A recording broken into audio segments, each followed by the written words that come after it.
प्रिय आप सबको शलोम। मरकुस उसका 10वां अध्याय 46वें वचन से।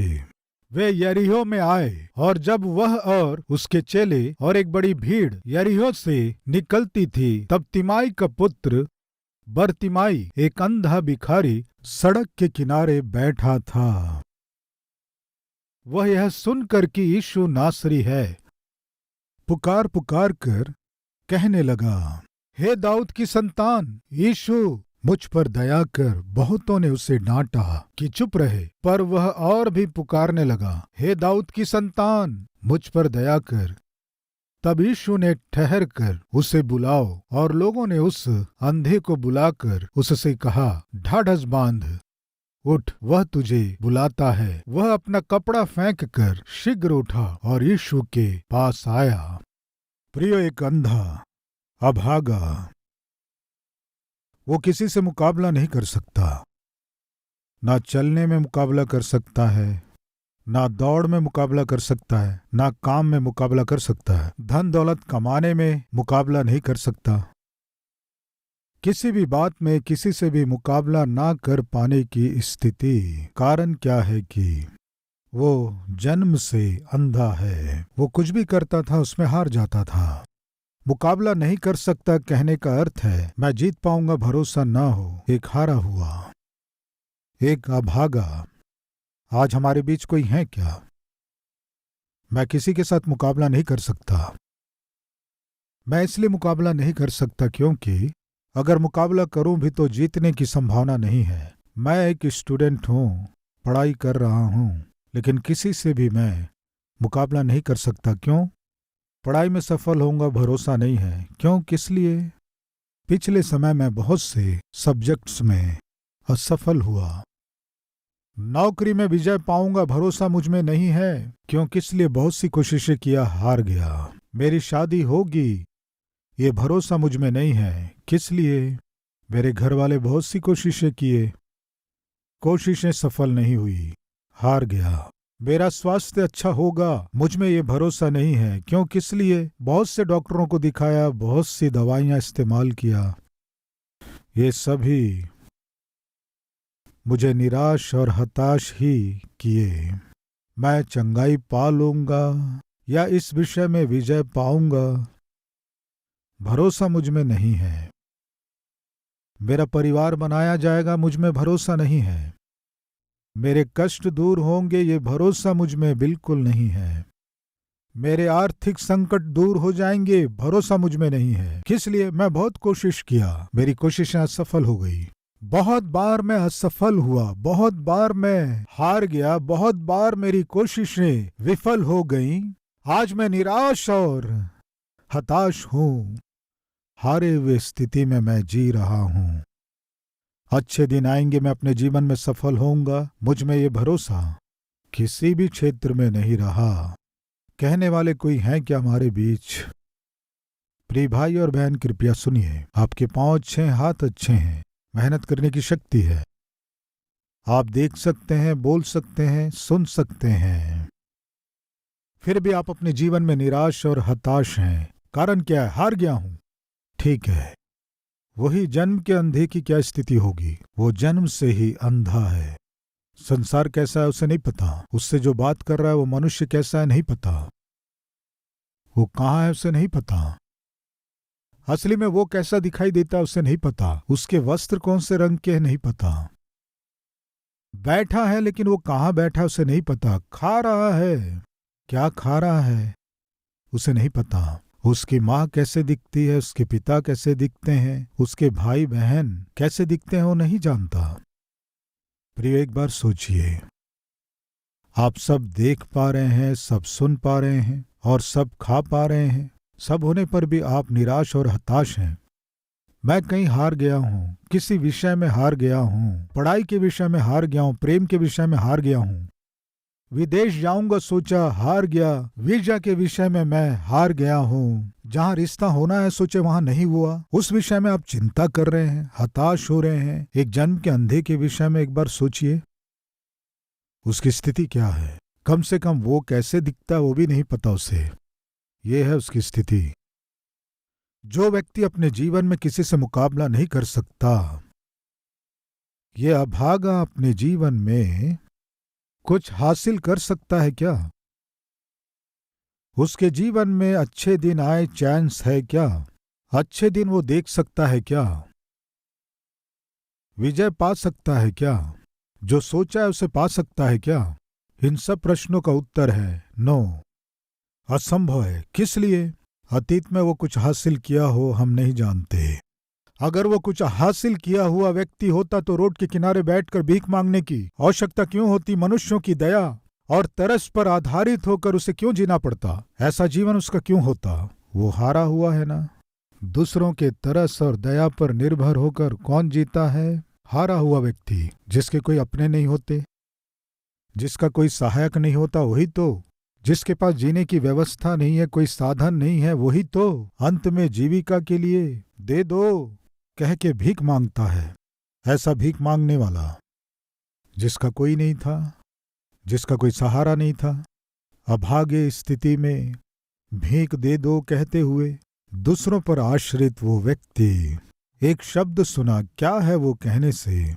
एक भीड़ जा रही है, ऐसी आवाजें, आहटें उसे सुनाई पड़ी। तब उसने किसी से पूछा होगा, ये भीड़ कहाँ जा रही है? किसी ने बताया, यीशु मसीह जा रहा है। यीशु मसीह जा रहा है, वो मसीहा। यस, क्या? वो दाऊद का संतान, परमेश्वर का भेजा हुआ मसीहा, यीशु मसीह इस मार्ग से जा रहे हैं। हाँ, इस मार्ग से जा रहे हैं।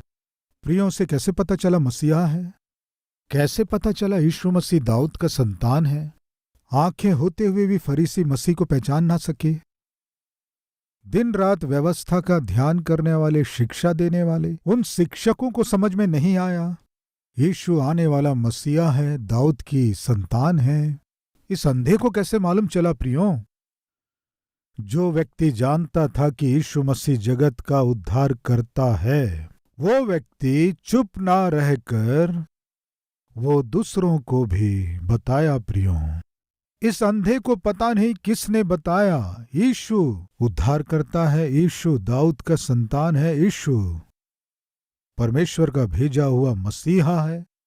इस अंधे को किसने बताया नहीं पता, लेकिन एक बात सत्य है, किसी ने इसे बताया है, किसी ने बताया है, बताए हैं। इसीलिए यीशु इस मार्ग से जा रहे हैं। जब उस अंधे ने सुना, वो चुप नहीं रह सका। मैं यीशु के पास नहीं जा सकता, लेकिन वो यीशु ही मेरे पास आ गया। इसलिए इस अवसर को मैं किसी भी रीति से खोऊंगा नहीं। यीशु जब उस मार्ग से गुजर रहे थे, यीशु मसीहा साक्षात परमेश्वर का पुत्र हमारे बीच में आ गया है। क्या है उसकी विशेषता?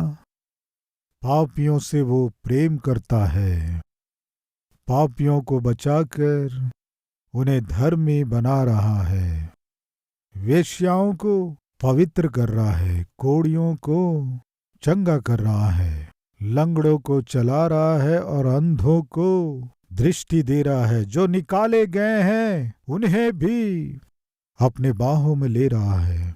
वो परमेश्वर का पुत्र है। प्रियो, किसी ने बताया इस अंधे को, उसने जो सुसमाचार सुना, उसने जो मसीह के विषय में सुसमाचार को सुना, विश्वास किया। इसलिए यीशु जब उसके सामने से गुजरा, वो अपनी आंखों से देख नहीं सकता था, फिर भी आहट सुनकर कोई जा रहा है, सोचा कोई जा रहा है। यीशु मसीह जा रहा है। क्या किया देखेंगे, आइए क्या किया। तिमाई का पुत्र बरतिमाई, एक अंधा भिखारी, सड़क के किनारे बैठा था। वह यह सुनकर कि यीशु नासरी है, सुना यानी कोई बताइए, बताया। प्रिय बहन, प्रिय भाई, आज बहुत से लोग निराशा में से होकर गुजर रहे हैं। आज बहुत से लोग अशांति और दुख से गुजर रहे हैं। घर में मेल मिलाप नहीं, शरीर में चंगाई नहीं, आंख में नींद नहीं, खाने को भोजन नहीं, सुख नहीं, आराम नहीं, शांति नहीं। शायद मर जाऊंगा ऐसा डर, मरूंगा तो नरक जाऊंगा, ये भय आज बहुत से लोगों पर छाया हुआ है। ऐसे लोग हमारे चारों ओर करोड़ों की संख्या में हैं। ऐसे लोगों को अच्छा करने वाला परमेश्वर है, उसका नाम प्रभु यीशु मसीह है। प्रिय भाई और बहन, क्या सचमुच आप जानते हैं कितने बड़े पापी को भी पवित्र कर सकने वाला परमेश्वर है? कितने बड़े दुष्ट या अपराधी क्यों ना हो, उसे अच्छा कर सकता है, पवित्र कर सकता है, शुद्ध कर सकता है। ऐसा परमेश्वर है, क्या आप जानते हैं? जिन्हें पता है हाथ दिखाएंगे क्या?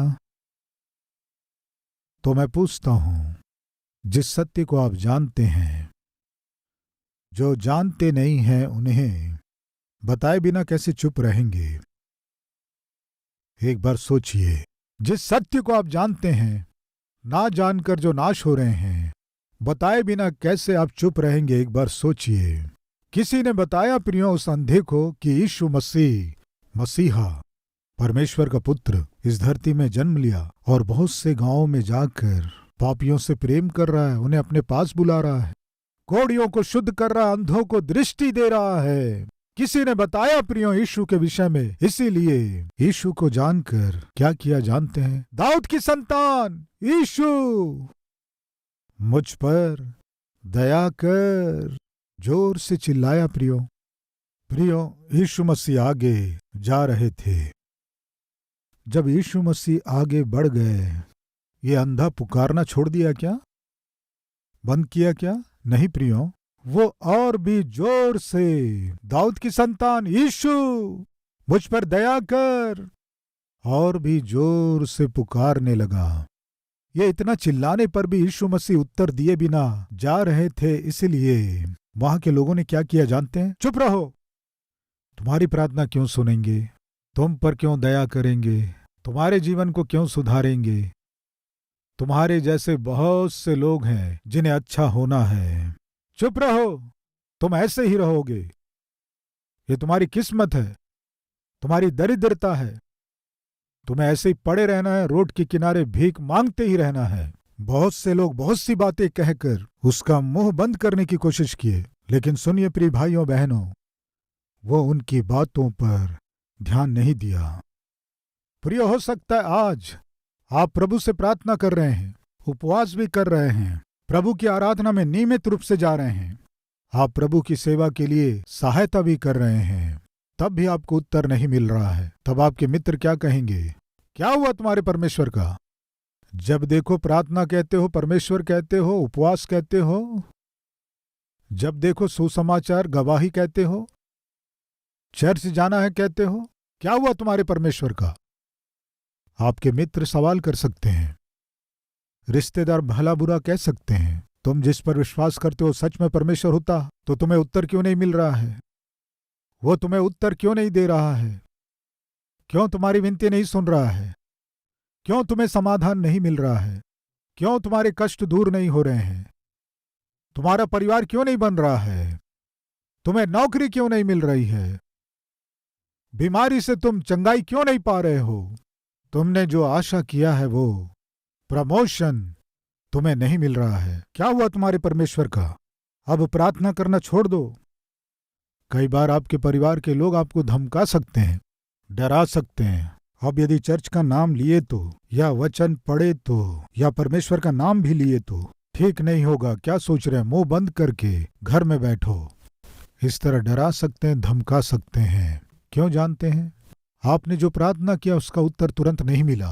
आप जो कर रहे हैं उन उपवासों का परमेश्वर से उत्तर नहीं मिला है। इसलिए आपके चारों ओर के लोग आपको डांटेंगे, आपका मुंह बंद करने की कोशिश करेंगे, आपको प्रार्थना करने नहीं देंगे। तुम्हारी दशा यही है, ये कहकर आपको अपमान कर सकते हैं, निंदा कर सकते हैं, घायल कर सकते हैं। प्रिय भाइयों और बहनों, कृपया सुनिए। वो अंधा क्या जानता था जानते हैं?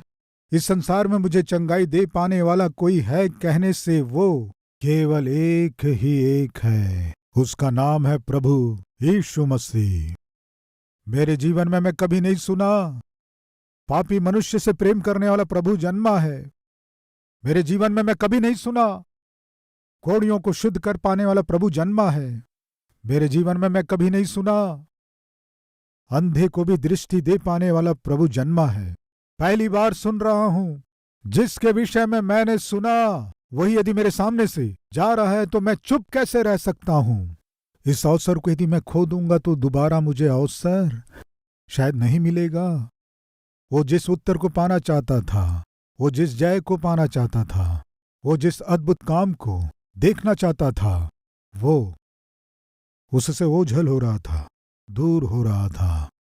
उसके जीवन में जो अवसर मिला, जो आशा थी, वो उससे दूर हो रही थी। आज हमारे बीच कोई है क्या? पास्टर जी, मैं सोचा परमेश्वर करेगा, लेकिन नहीं हो पाया। है क्या कोई आज हमारे बीच?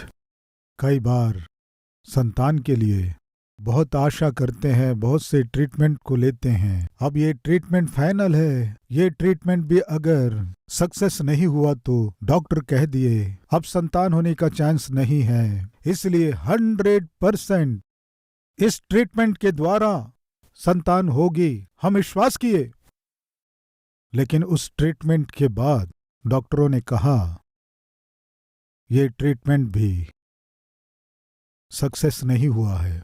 इस तरह कह दिए पास्टर जी। इसलिए 100% जो विश्वास था वो ओझल हो गया।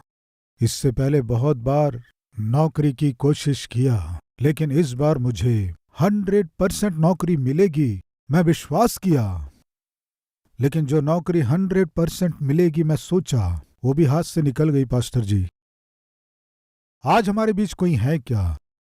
मैं सोचा मेरा जीवन सुधरेगा, मेरा वेतन बढ़ेगा, मेरा परिवार बनाया जाएगा, अच्छे दिन आएंगे, कर्ज चुक जाएंगे, प्रमोशन मिलेगा, वीजा मिलेगा, विवाह का रिश्ता भी जम जाएगा। 100% मैं सोचा पास्टर जी, लेकिन पता नहीं क्यों।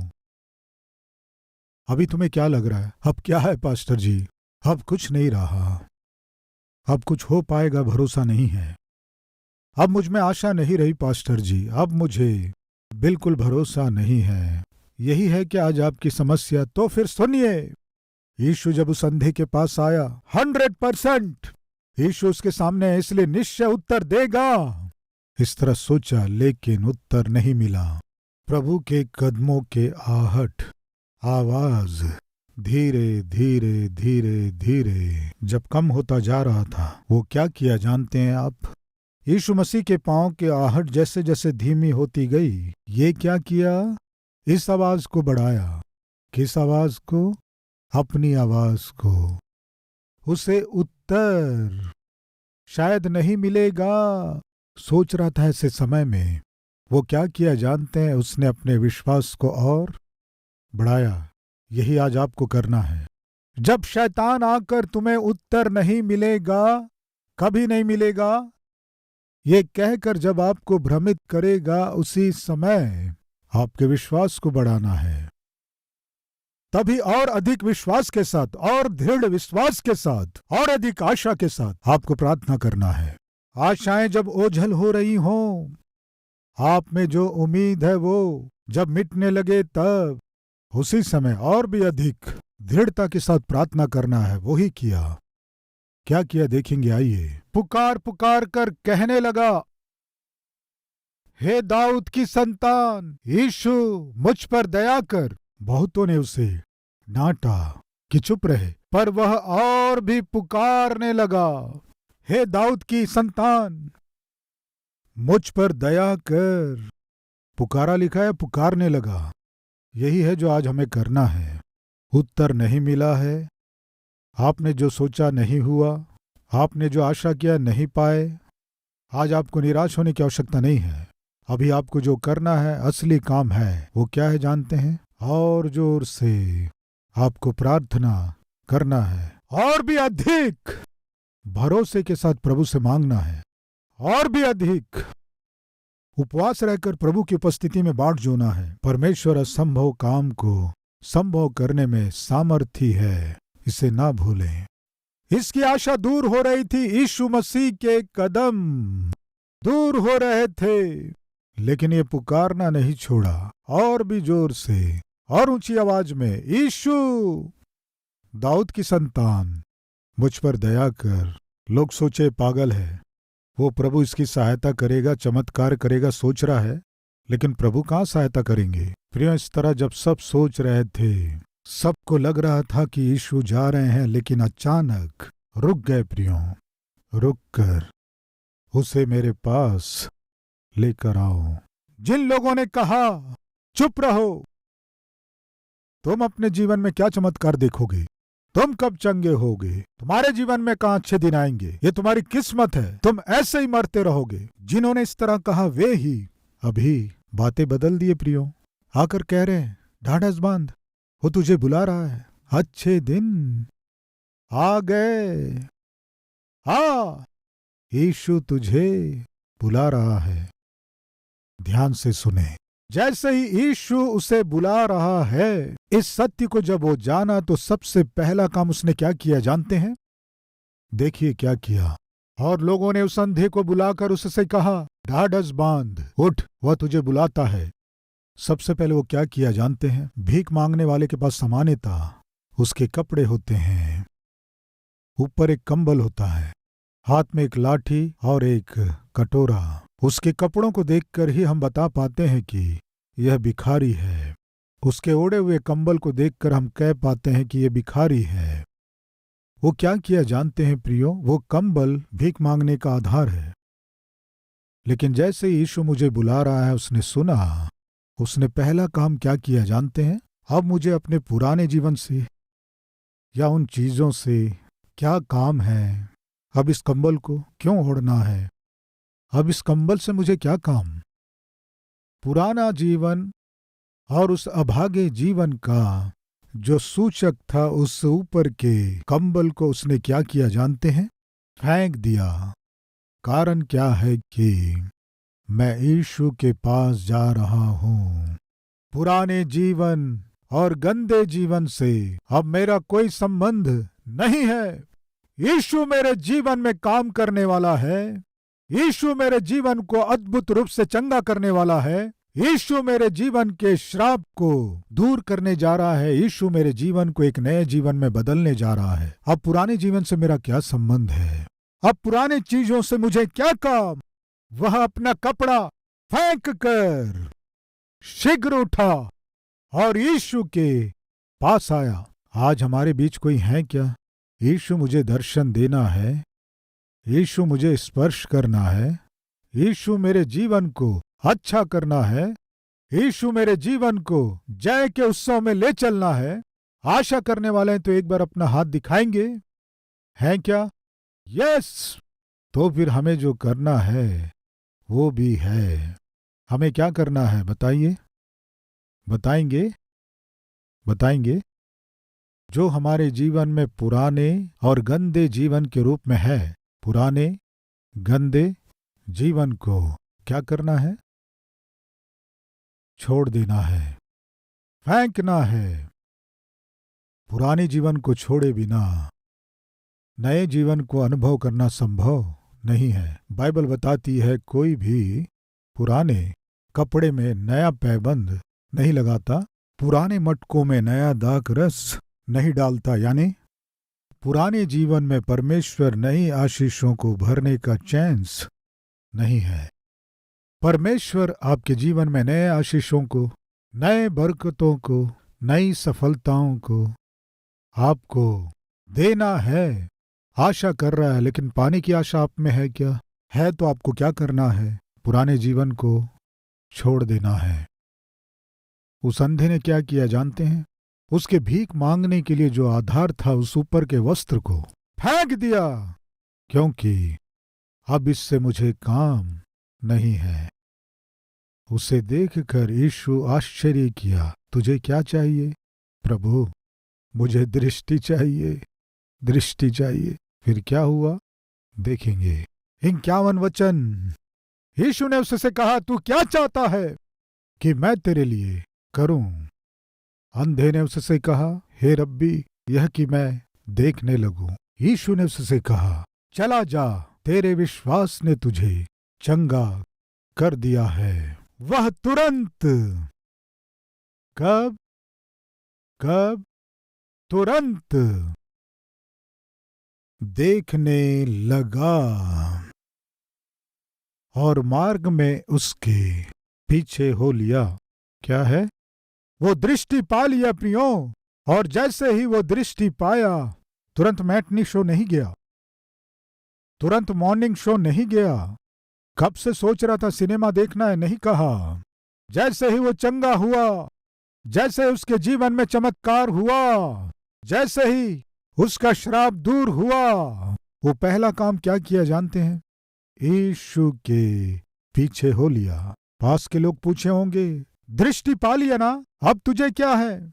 मुझे इस प्रभु ने दृष्टि दी है, इसलिए इस प्रभु के पीछे हो लेना ही मेरे जीवन का लक्ष्य है। आंखें मिलने से यीशु को छोड़कर भागा नहीं।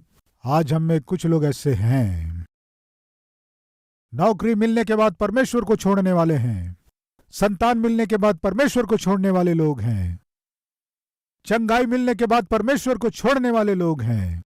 उन्होंने जो आशा किया उसे परमेश्वर देने के बाद परमेश्वर के आशीषों को लेकर भागने वाले हमारे बीच नहीं है क्या? एक बार सोचिए। लेकिन वो अंधा ऐसा नहीं था प्रियो। मैं अंधा हूं, अभागा और भीख मांगता था, लेकिन परमेश्वर मुझ पर तरस खाकर मुझे दृष्टि दिया। मुझे दृष्टि देने वाले महान प्रभु को छोड़कर मैं कहाँ जाऊंगा? यीशु के पीछे हो लिया।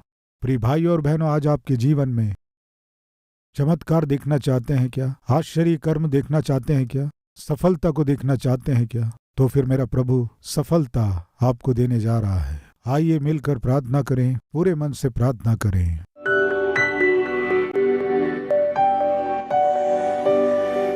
वो जो जन्म का अंधा था, तू है मेरे लिए, दृष्टि देगा, सुनहरे भविष्य को मुझे देगा।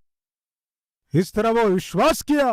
प्रभु, इस समय जो कोई आपकी उपस्थिति में उसी विश्वास और उसी भरोसे के साथ दोनों हाथों को उठाकर अपने निस्सहाय स्थिति को पिता आपसे कहते हुए, पिता ये हाथ खाली हो गए, मेरा जीवन खाली हो गया, मुझ पर दया कर, मुझे क्षमा कर, मुझे दर्शन दे, हारा हुआ हूं मैं, मुझ पर तरस खा, चमत्कार कर पिता, आश्चर्यकारी कर पिता, बर्बाद हो रहे मेरे परिवार को बना पिता, बिगड़ रहे मेरे बच्चों के जीवन को सही कीजिए पिता, आत्मिक रूप से मुझे मजबूत कर, मुझे शारीरिक चंगाई प्रदान कर, आर्थिक रूप से मुझे स्थिर कर, दाऊद की संतान मुझ पर दया कर, तरस खा, अनुग्रह कर, आश्चर्यकारी कर पिता। हमारी प्रार्थना सुनने के लिए यीशु धन्यवाद, हमारे आंसू पोंछने के लिए धन्यवाद, हमारे कष्टों को दूर करने जा रहे हैं, धन्यवाद। आज हमारे प्रार्थना के प्रतिफल में हर एक जन के जीवन में जिन बातों में हार गए उनमें विजय पाना है। विजय देकर अपने नाम की महिमा लीजिए। यीशु के नाम से मांगते हैं पिता, आमीन। प्रिय, अब से आप अपने जीवन से प्रभु को दिखा सके ऐसे आत्मिक व्यक्ति के रूप में आप बढ़ सकें, मन से चाहता हूं। इस संदेश के द्वारा आपने आशीष पाया है तो लाइक कीजिए और बहुतों को शेयर कीजिए, और उतना ही नहीं, एक कमेंट कीजिए, उसे मैं पढ़ूंगा, प्रभु की महिमा करूंगा।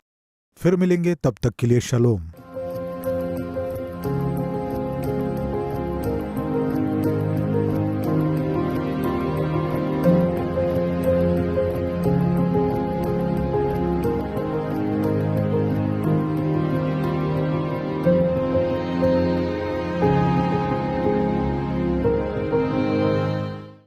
हमारा पता Calvary, post box number 30, Kukatpally, Hyderabad 72।